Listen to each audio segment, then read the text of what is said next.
सोमवार को Delhi road circuit house पहुंचे राज्यसभा सांसद एवं भारतीय जनता पार्टी के राष्ट्रीय प्रवक्ता सैयद जफर इस्लाम द्वारा पत्रकारों के साथ वार्ता की गई। सरकार की योजनाओं पर बताया गया। सैयद जफर इस्लाम द्वारा कहा गया कि आज देश तरक्की की राह पर आगे बढ़ रहा है और प्रधानमंत्री नरेंद्र मोदी देश को आगे ले जाने का काम कर रहे हैं, तेजी से उनके साथ जुड़ रहा है। पूरे तौर से कमिटेड है कि छोटे छोटे जितने व्यापारी हैं उनकी जो भी समस्याएं हैं उनका समाधान निकालना हमारा कर्तव्य है। ऐसे में जब उनसे रूबरू होकर उनकी समस्याओं को समझने की कोशिश करते हैं और समाधान उनका सरकार निकालती भी है। पिछले कुछ महीनों से जब से हमें ये रिस्पॉन्सिबिलिटी, हमारा दायित्व दिया गया है, बनाया गया है कि हम लोगों से दरमियान जाएं, उनसे समझें, उनकी तकलीफ़ों को समझें, उनके जो प्रॉब्लम आ रही है उसको समझें और उसका जो है सरकारी निज़ाम से जो जेन्युइन डिमांड है उसको पूरा कैसे पूर्ति की जाए उसकी कोशिश करें।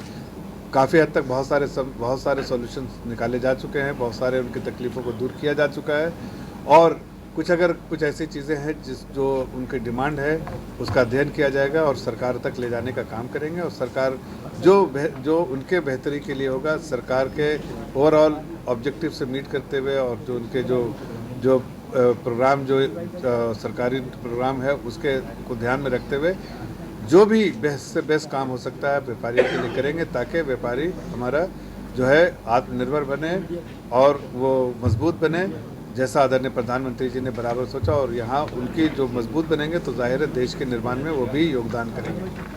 सर, सड़कों की स्थिति जो export highway Moradabad export highway, लेकिन सड़कों की स्थिति बहुत खराब है। देखिए, सड़कों की जहाँ तक बात है, मैं आपको ये बताना चाहता हूँ कि कुछ सड़कें जाहिर है वो उसमें मरम्मत की ज़रूरत है और इसका संज्ञान हमारे संज्ञान में भी लाया गया है।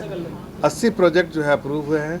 जल्दी इन सड़कों के निर्माण में जो है जो टूटी फूटी रोडें कहीं पर हैं उनको ठीक किया जाएगा और बिल्कुल अच्छी रोड आपको कुछ दिनों में दिखेगी, इसलिए कि सरकार ने एलोकेशन भी कर दिया है, रिसोर्स एलोकेशन भी किया है और साथ साथ जो है वो सारे प्रोजेक्ट भी अप्रूव हो गए, काम भी जल्दी। क्या है, सारी सरकार के जो मंशा है बिल्कुल साफ है कि जो भी दोषी होगा उसको कड़ी से कड़ी सजा दी जाएगी, बिना भेदभाव के इसकी जांच पड़ताल होगी और किसी तरह का हस्तक्षेप न सरकार का है न होगा, बल्कि आदरणीय मुख्यमंत्री जी ने बहुत साफ लफ्ज़ों में कहा है कि कोई भी प्रेशर नहीं इस पर चलेगा और जो दोषी होगा दंडित उसको किया जाएगा और सख्ती से उससे निपटा जाएगा। सख्ती से निपटा जाएगा, आप बात कर रहे हैं। लेकिन आज कांग्रेस ने जो है वो एक मौन व्रत का करा। उन्होंने ये कहा है कि पहले जो है केंद्रीय मंत्री से इस्तीफा लिया जाए, इसको लेकर उनका पूरे देश में मौन व्रत। देखिए, वो जो है राजनीतिक चाल उनकी है, वो राजनीति कर रहे हैं। हादसे में राजनीति जो करने की आदत हो कांग्रेस को, इसलिए कि उनके पास कोई मुद्दा नहीं रहता है। आप अगर राहुल गांधी जी का आप 5 साल का इतिहास उठा के देखिए तो वो कहाँ विजिट गए हैं जो टूरिस्ट के तौर पे, तो दिखेगा जहाँ कोई मौत हुई हो, उसके अलावा वो नहीं जाते। लेकिन उसी प्रदेश में जाते जहाँ उनकी सरकार नहीं जाते। ज़रा देख लें जो जिस तरह से राजस्थान में दलित को मारा गया, पीटा गया और उसके मौत के घाट उतार दिया गया, वहाँ तो नहीं गए। तो ये मौन व्रत से कुछ फायदा नहीं है, सब स्टंट है, उन्हीं को बैकफायर करेगा। एक कांग्रेस के नेता हैं सुरजेवाला, परिचित भी हैं आपके, उनका कहना यह है कि मोदी जी जो है वो चीन से अपनी ज़मीन को छुड़ाएं और जो है वो सामने आए निकल करके, सिर्फ हवाई फायर ना करें बातों के। देखिए, उनको अपना ही इतिहास पढ़ लेना चाहिए। आज पूरा विश्व इस बात को तस्लीम करता है कि हिंदुस्तान एक कमज़ोर देश नहीं रहा, हिंदुस्तान एक मजबूत देश है। और अगर उनको यकीन नहीं होता है तो सुरजेवाले से मैं कहता हूं कि आज हिंदुस्तान के बाहर जाके देखें। पहले जब गए होंगे तो हिंदुस्तानी किस तरह से बाहर जाता था और आज हिंदुस्तानी सीना तान के सर उठा के चलता है। उसकी वजह है आदरणीय प्रधानमंत्री जी की नीतियाँ, जो देश को मजबूत और देशवासियों को मजबूत करके पूरे दुनिया में रखा है। सपा सांसद डॉक्टर एस टी सिंह ने अपने बयान में कहा है कि मुसलमानों को वोट देने की अपील की है बीजेपी मुसलमानों को वोट दे, उनका एक बयान वायरल हो रहा है इसको लेकर। देखिए, मुझे लगता है कि आज जिस तरह की नीतियाँ जो है वो बाकी पार्टियों ने रखी है कि मुस्लिम समाज को एक ज़ाया ना करें।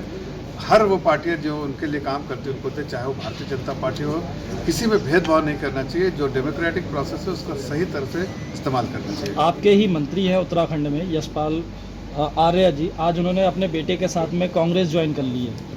देखिए, कोई पार्टी कहीं ज्वाइन करे उससे कोई फ़र्क नहीं पड़ता है। व्यक्तिगत रूप से उनकी अपनी सोच होगी जिसके कारण उन्होंने व्यक्तिगत फैसला लिया है।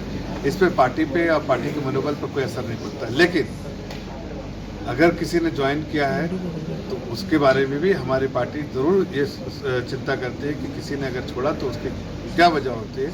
अगर जायज़ वजह है तो उसको दूर करती है। अगर किसी को सिर्फ पद और पद की लालच हो, कद और पद की लालच हो और उस वजह से छोड़ता है तो उसकी हम चिंता नहीं करते। एक आखिरी सवाल है सर मेरा, अभी पिछले जिस तरह से लखीमपुर खीरी का ही पूरा मामला चल रहा है, इसमें कांग्रेस और सपा जो है वो एक दूसरे के विपरीत खड़े हो गए हैं। उनका कहना यह है कि प्रियंका गांधी जो है इसका फ़ायदा उठाना, कुछ अखिलेश यादव का बयान है ये कि प्रियंका गांधी जो है वो ज़बरदस्ती बीच में कूद रही है, इसका फ़ायदा उठाने की कोशिश करनी है, तो सपा भी यही कर रही है। किस तरह से देख रहे हैं दोनों ही पार्टी आपस में भिड़ गई? देखिए, सारी पार्टियां जो है वो मुद्दाहीन पार्टी है, उनके पास कोई मुद्दा नहीं। देखिए, समाज में हमने जिस तरह से 5 साल सेवा की लोगों की, तो उनके पास कोई मुद्दा नहीं बचा। एक ही मुद्दे को ये बनाना चाहते हैं जो मुद्दा नहीं रहा है। इसलिए कि सरकार ने बहुत साफ लफ्ज़ों में कहा है कि हम इस पर सख्ती से निपटेंगे और जो भी दोषी होगा उसको दंडित भी करेंगे। ऐसे में ये पार्टियां आपस में लड़ती रहेंगी और जनता, जहाँ तक जनता का सवाल है, जनता ने तो मन बना के रखा है भाई कि वो भारतीय जनता पार्टी को और आदरणीय मुख्यमंत्री जी को फिर से मुख्यमंत्री तौर पर देखना चाहती है और वो देखेगी। और